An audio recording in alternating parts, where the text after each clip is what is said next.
Bonjour à tous, c'est Claire, bienvenue dans cette vidéo où je vais vous présenter les énergies pour la semaine prochaine. Alors cette fois-ci je vais faire un peu différemment, c'est-à-dire que je vais utiliser donc un tarot avec la semaine divisée en 3 pour avoir les énergies globales pour ceux que j'appelle les guerriers de la lumière, ceux qui avancent sur leur chemin de vie, de développement personnel ou spirituel. Et puis ensuite je vais faire en fait je vais proposer une carte, enfin j'ai tiré une carte pour chaque signe du zodiaque pour avoir une ressource. Alors ça sera une ressource, je vous expliquerai après, mais on aura donc un cristal, un ange, un maître ascensionné ou une déesse et puis donc un petit message qui va correspondre. Voilà, donc j'avais envie en fait de tester un jeu. Je me suis dit tiens, pourquoi pas le rajouter aux énergies de la semaine. Alors pour lundi, mardi, alors j'ai choisi un jeu assez mystique qui est le Syrian Starseed Tarot. Voilà. Donc pour lundi, mardi, on est sur la justice divine. Donc vous voyez, on a un personnage qui représente bien la justice, avec les yeux bandés, et puis on a les plateaux de la justice. Alors, qu'est-ce que ça signifie pour lundi et mardi? Ça veut dire qu'on va être sur des énergies de justice, de vérité, de justesse, d'équilibre et de responsabilité aussi. C'est-à-dire qu'on va avoir deux choses. La première chose, c'est il va falloir prendre un peu de la distance pour avoir une vision globale des situations, de ce qui va se passer, et de voir aussi les lois de cause à effet. C'est-à-dire, voilà ce qui m'arrive aujourd'hui, qu'est-ce qui a causé ce qui m'arrive aujourd'hui et en quoi je suis responsable de ce qui m'arrive. Donc il y a vraiment une idée de prise de responsabilité sur ce qui m'arrive aujourd'hui, en quoi je suis responsable de ce qui m'arrive et qu'est-ce que je suis capable de faire aussi pour influer sur ma destinée. Donc ça c'est la première chose. Et la deuxième chose qui est différente, c'est le lâcher prise et la confiance dans le fait que l'univers va m'apporter ce qui est juste pour moi. Donc vous voyez, il y a les deux choses et c'est super intéressant parce que quand on tire les cartes, on a ces deux choses qui fonctionnent en même temps, c'est-à-dire la destinée, ce pourquoi je suis fait, le sens de ma vie, mon chemin de vie, etc. Donc là, j'ai pas de prise là-dessus. Ce sont les lois de mon incarnation. Et d'un autre côté, ce que je suis capable de faire et quels sont les actes sur lesquels je peux me reposer pour impacter le monde, impacter ma destinée et choisir aussi, disons que j'ai un chemin de vie, c'est-à-dire je dois aller à certains endroits, mais j'ai plusieurs façons pour y aller, et puis j'ai plusieurs vies aussi, donc je peux aller plus vite, plus doucement, prendre un chemin plus court mais plus difficile, ou plus tranquille mais ça sera plus long, donc voilà. Alors donc pendant ces 2 jours, on va avoir cet arcane majeur, donc quelque chose de vraiment qui est du domaine de plus spirituel et moins dans la matière, mais plus sur une réflexion sur qu'est-ce qui est juste dans ma vie, qu'est-ce qui est vrai dans ma vie. Donc c'est aussi un moment pour arrêter de se raconter des histoires, c'est un moment pour prendre de la distance, regarder sa vie, regarder ce qui nous arrive là pendant ces 2 jours, 2 jours et demi, lundi, mardi, et voir en quoi je suis responsable des retours et de ce qui m'arrive et en quoi aussi et sur quoi je dois lâcher prise parce que en fait il y a quelque chose, il y a un virage qui se fait sans forcément que je sois moteur, mais parce que c'est juste dans ma vie. Voilà. Alors après, pour mercredi, jeudi, vendredi, on a le 8 de cristal. Alors vous voyez, on a un jeune homme qui est en train de positionner des cristaux. On pense que c'est peut-être lui qui les a taillés. Enfin voilà, on a quelque chose d'assez manuel. Et c'est aussi quelque chose qui parle de la valeur, de notre valeur et de ce que l'on est capable de faire. Donc pendant 3 jours, on va être appelé à regarder notre valeur. Qu'est-ce que je suis capable de faire? Comment je peux le faire encore mieux? Donc ça va venir nous titiller. Alors souvent ça vient titiller dans le monde du travail, de l'activité professionnelle ou d'une activité autre, mais dans ce que l'on fait. On va être titillé là-dessus et on va avoir à se positionner sur notre valeur et à reconnaître notre valeur. Donc quand on a réussi quelque chose, c'est important de voir ce que l'on a réussi et de se féliciter et de reconnaître sa valeur sans que ce soit quelque chose d'artificiel. Hein. Voilà, c'est important de reconnaître notre valeur. Et quand on est là-dessus, voilà, c'est aussi une idée de ne pas se reposer sur nos lauriers, mais de continuer à travailler pour continuer en fait à s'améliorer. On a aussi dans cette carte-là l'idée que si on travaille sur nos rêves avec détermination, constance et talent, alors ils sont à portée de main. Donc on a vraiment cette idée de polir en fait les cristaux comme en fait métaphore de notre vie pour avoir une vie qui soit juste, qui soit brillante. Voilà, donc je redis, l'idée c'est reconnaître la valeur de son travail, toujours être dans ce sentiment de progrès, d'amélioration, et puis être dans la ténacité pour réaliser nos rêves, et puis dans la ténacité et la patience. Et puis pour le week-end, on a, j'adore cette image, c'est indigo, donc ça correspond au magicien. Et là, on est aussi sur la manifestation, comment est-ce que j'utilise mon potentiel pour matérialiser mes désirs. Donc on est vraiment dans cette suite-là. Vous voyez que cette semaine, on a 2 arcanes majeures, donc ça veut dire que ça va être une semaine qui va nous faire un bond en avant. Hein. On est sur la justice, qu'est-ce qui est juste, et après, qu'est-ce qu'on matérialise. Donc avec au milieu la capacité pratico-pratique de matérialiser. Donc sur ce week-end, on va se poser les questions de comment est-ce que j'utilise mon potentiel pour matérialiser mes désirs, donc potentiel qu'on aura reconnu en cours de semaine. Qu'est-ce que je fais de ce potentiel que j'ai reconnu, que je connais? Je ne me sous-estime pas, je me regarde, je me regarde tel que je suis. Qu'est-ce que je fais de mon potentiel? Comment est-ce que je matérialise mes désirs à partir de ce potentiel? Et est-ce que j'utilise les bons instruments? C'est-à-dire s'il y a des choses qui ne sont pas en adéquation dans ma vie avec ce que j'aimerais, eh bien, est-ce que j'utilise vraiment les bons instruments? Est-ce que j'ai vraiment reconnu mes capacités? Est-ce que j'ai vraiment eu, est-ce que j'ai mal utilisé mon pouvoir? Donc ça, c'est vrai dans le cadre professionnel, c'est vrai aussi dans le cadre des relations. Comment est-ce que je gère cette relation? Qu'est-ce que j'ai mis en œuvre? Comment est-ce que j'ai mis en œuvre me revient? On est aussi sur la justice divine.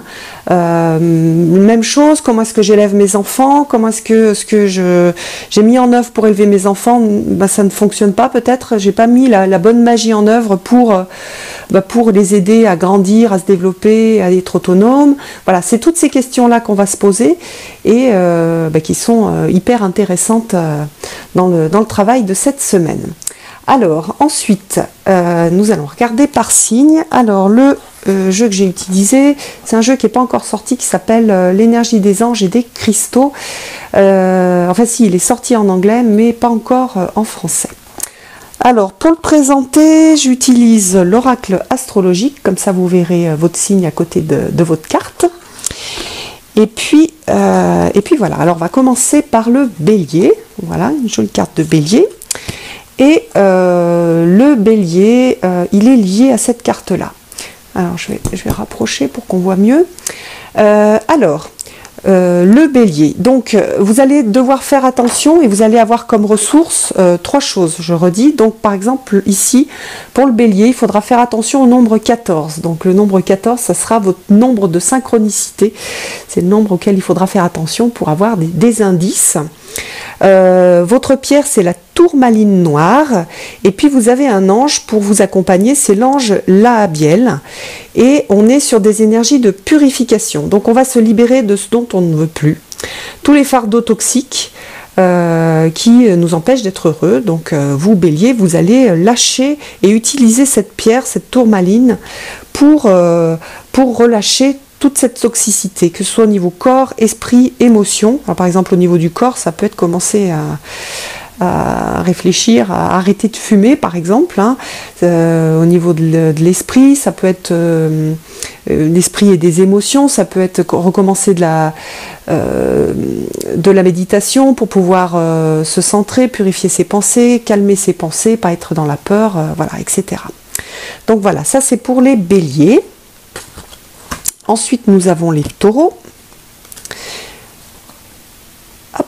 alors pour les taureaux, on a une très belle carte aussi, avec donc un nombre de synchronicité. Donc faites attention au nombre 38. Alors cette carte, c'est la grâce dorée. Elle est liée à la déesse Lakshmi et à l'agate dendritique. Et cette carte, en fait, et cette déesse, elle parle de la prospérité, du bonheur, de l'inspiration. Donc vous avez toutes ces énergies-là qui sont autour de vous, et il va falloir travailler votre capacité à recevoir. C'est-à-dire que parfois, la vie veut vous donner des choses, mais vous n'êtes pas prêt, vous n'avez pas les mains ouvertes. Déjà, soit vous ne voyez rien, soit vous refusez parce que vous pensez inconsciemment que vous ne le méritez pas, etc. Donc c'est toutes des procédures d'auto-sabotage. Donc là, on vous demande de vous ouvrir et de travailler cette capacité à recevoir de la vie. Ensuite, les Gémeaux. Alors, pour les Gémeaux, on a le numéro 52, donc même chose, attention aux synchronicités autour du numéro 52. Et là, on a la lance de la mère gourou. Donc c'est une lance qui va apporter la détermination et qui va vous aider à vous atteler à la tâche. Donc là, on est vraiment sur du faire. La déesse Durga qui va vous accompagner aussi, c'est une déesse qui est très yang, qui se lance, qui fait pas dans la dentelle. Donc on vous demande d'avancer et vous allez avoir ces énergies pour avancer et pour commencer à réaliser des choses. Donc il y a vraiment quelque chose d'assez on fonce et on y va, quoi. Voilà, on se lance. Le Cancer. Alors, le Cancer. Hop. Donc, pour le Cancer, on a la carte de la réussite exemplaire. Le numéro auquel il faudra faire attention, c'est le 53. Et votre pierre, c'est la stromatolite. La déesse, c'est Xiongmu. Et c'est une déesse et une pierre qui vont vous aider à réussir et surtout à réussir à apporter au monde ce que vous avez d'unique. Donc vous avez des choses en fait à apporter au monde, hein, comme tout le monde d'ailleurs. Et pour vous cette semaine, voilà, vous allez avoir cette capacité de laisser un peu, de briller un petit peu et d'apporter au monde ce que vous avez de particulier. Donc on est bien sur la mission de vie. Donc voilà, on vous demande de réussir et d'être dans cet apport de lumière au monde et de votre lumière particulière. Alors ensuite, les lions. Alors les lions, ça devrait vous plaire. C'est la carte de l'archange Raphaël, et donc la pierre c'est la malachite, et le mot-clé donc c'est le grand geste. Alors le message c'est que même le plus insignifiant des gestes peut changer le monde. Donc là on est sur une carte de foi et une carte de cœur, c'est-à-dire une carte aussi de don. On va vous demander d'être dans la générosité, dans le don, dans le cœur et dans la foi dans ce que vous faites. Et de croire en ce que vous faites, ce que vous faites, c'est ce que vous sentez juste. Alors le grand geste, ça peut être un petit geste, ça peut être une bonne parole, ça peut être une action qui n'a l'air de rien, discrète et qui va changer quelque chose dans la vie de quelqu'un. Voilà, on est vraiment sur ces grands et petits gestes de la vie qui font qu'on a un impact sur ce qui se passe, à l'extérieur. Alors ensuite on a la Vierge, et pour la Vierge on a quelque chose de plus, on est plus dans les bleus, le nombre c'est le 20, on a un maître ascensionné, cette fois-ci c'est El Moria, et on travaille avec la pierre, le saphir étoilé, la volonté suprême. Alors la volonté suprême, c'est en fait c'est très lié à la volonté divine en fait. Donc justement encore à nouveau au chemin de vie et la destinée qui est en œuvre. Donc on demande un lâcher prise. Alors pour les vierges, c'est vrai que les vierges sont souvent des personnes très mentales. On va demander une sorte de lâcher prise pour laisser la volonté avec un grand V se faire à travers vos vies. Il va falloir vraiment utiliser cette énergie du saphir pour se lâcher prise et pour comprendre aussi qu'il va peut-être se passer des grandes choses cette semaine pour vous. Et ces grandes choses, elles ont un sens, qu'elles soient agréables ou désagréables. Elles ont vraiment un sens dans votre chemin de vie. Donc acceptez-les, lâchez prise, ne luttez pas contre elles. Alors ensuite, la balance.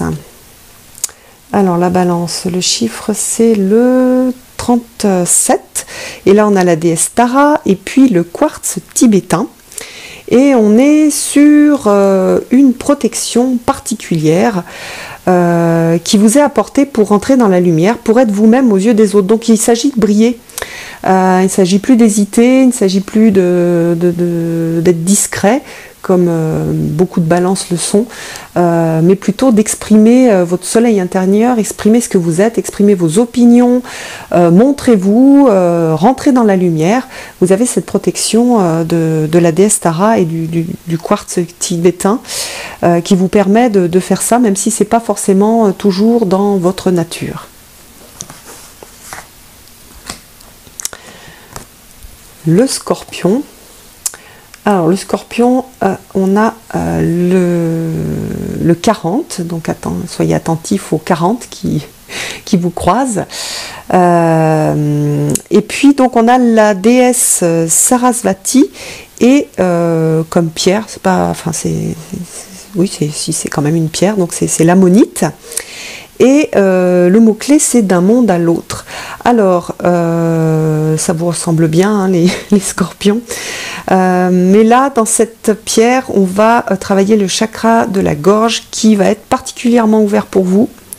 Donc, vous allez dire ce que vous pensez et ce que vous voulez créer. Et la fréquence vibratoire de ce que vous allez en fait dégager va influencer votre expérience que vous allez attirer à vous et aussi va vous aider dans l'estime que vous pouvez avoir de vous-même. C'est important en fait que vous soyez dans cette expression parce que ça va vous aider à vous positionner et avoir une juste reconnaissance de votre valeur. Donc utilisez cette énergie de l'ammonite et de cette déesse pour vous exprimer et pour vraiment dire ce que vous pensez. Ça ressemble un petit peu à la protection de la balance, mais vous n'avez pas besoin de cette protection en fait. C'est plus quelque chose que vous êtes capable de faire et qu'on vous demande de faire là en ce moment particulier et qui va vous aider donc à augmenter des vibrations justes dans votre vie et donc aussi attirer à vous des choses positives. Alors, le Sagittaire.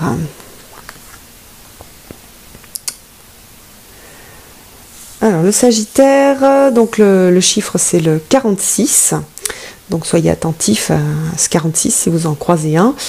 La révolution sacrée, donc c'est lié donc à la déesse Kali et à l'obsidienne noire. Alors Kali c'est la déesse de la destruction, elle fait rien avec délicatesse, donc c'est la fin d'un cycle d'autorité et de pouvoir, nous dit l'auteur, c'est-à-dire les choses qui régnaient sur votre vie et qui avaient pouvoir sur vous. Ça peut être aussi des systèmes de pensée. Et là, il va y avoir des grands bouleversements, des choses assez radicales. Donc c'est toujours la même chose. Soit on est sur quelque chose vraiment formel, quelque chose d'existant au niveau matériel. Soit ça peut être dans un schéma de pensée, soit ça peut être dans une relation émotionnelle. Donc ça peut toucher un petit peu tout. En tout cas, vous allez avoir cette énergie-là. C'est bien de la laisser agir et de ne pas résister parce que c'est toujours quelque chose qui apporte après la lumière. Donc après voilà, la tourmente apportée par Kali, on a toujours la lumière, donc c'est bien de la laisser agir dans nos vies et de ne pas résister. Ensuite, Capricorne. Alors, les Capricornes. Alors, eux vont être, enfin vous Capricorne, vous allez être accompagnés par l'ange Iaël. Et puis, votre pierre, c'est la labradorite. Votre nombre, c'est le 5. Et vous allez travailler l'individualité. Donc, tous les aspects de votre personnalité qui vous rendent unique. Donc, l'idée, c'est d'exprimer qui vous êtes. Et puis, de chercher qu'est-ce qui est important pour vous en tant qu'individu. Voilà, on est sur le travail de la personnalité, tant que de toute façon on n'a pas travaillé suffisamment sa personnalité, elle n'est pas capable de porter le travail de l'âme. Donc voilà, reconnaître sa personnalité, ses qualités, ses défauts, renforcer ses forces. Et puis voilà, donc vous pouvez demander faire des prières à l'ange Iaël et vous aider d'une labradorite, qui est une pierre qu'on trouve assez facilement. Pour les Verseaux dont je fais partie, on a l'archange Michael et puis comme pierre le lapis lazuli. Le chiffre c'est le 3 et le chiffre c'est le 8 et on est sur la vision. Donc on est sur des notions d'inspiration et puis de la vision du futur, les projections en fait de ce que l'on peut faire dans le futur. Hein. Rien n'existe sans avoir été sans avoir été pensé par quelqu'un, sans avoir été vu, sans qu'il y ait eu une vision au préalable. Donc on est pour les Verseaux dans un travail de la vision qui va procurer donc de l'énergie, de la motivation, de la détermination et la capacité à utiliser tous ces talents. Donc rêvez, les Verseaux, vous êtes doués pour ça. Rêvons, nous les Verseaux, et élaborons une vision pour que ça puisse nous tirer vers l'avant et nous aider à avancer. Enfin, les Poissons. Alors, les Poissons, ils ont quelque chose qui leur correspond bien, c'est la connexion spirituelle. Le chiffre, c'est le 27. Et puis, vous êtes accompagné par le maître ascensionné Saint-Germain et la pierre qui vous est bénéfique, c'est l'améthyste. Donc là, vous allez être particulièrement lié au divin surtout si vous vous sentez seul au monde, abandonné de tous, c'est vraiment le moment de renforcer cette connexion qui est naturelle pour vous. Si vous coupez de cette connexion, vous vous sentez particulièrement seul et désespéré. Donc pendant cette semaine, vraiment travaillez cette connexion au divin, priez, méditez, etc. Liez-vous au divin de la façon qui vous correspond, bien sûr, chacun est différent, mais pour vous c'est très important de retrouver ça pour ressentir justement ce lien avec le tout et dissiper en fait cette sensation de solitude. Voilà, j'espère que vous allez tous passer une très belle semaine et je vous donne rendez-vous pour une prochaine vidéo. À bientôt!